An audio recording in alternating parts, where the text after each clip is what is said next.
Between the hours of 2 and 5 a.m., they shot her twice. Dragged her body down the highway of this car and dumped her on the side of the road.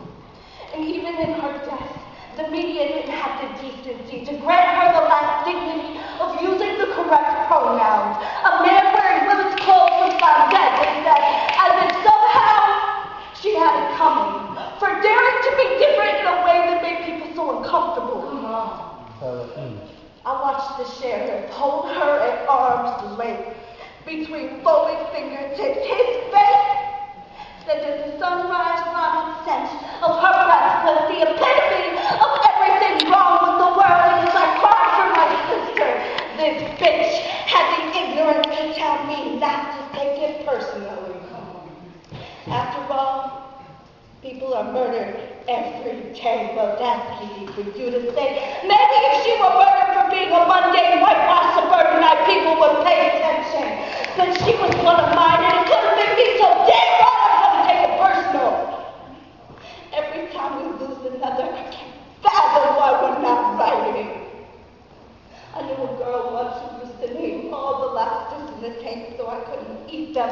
What the hell did I brought you a list of victims? Dino Huasi was 28. She was stabbed to death and left in a roadside dump.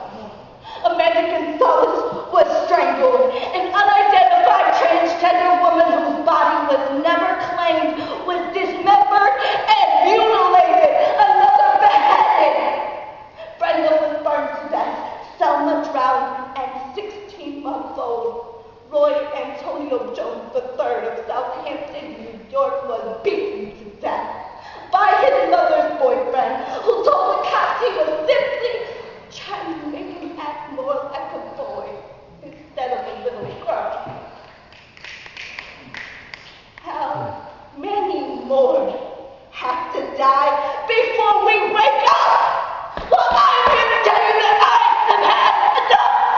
Yes, I will continue to jump down your throats every time you utter the word faggot, training, or that's okay, because that is where it starts, and this is where it ends.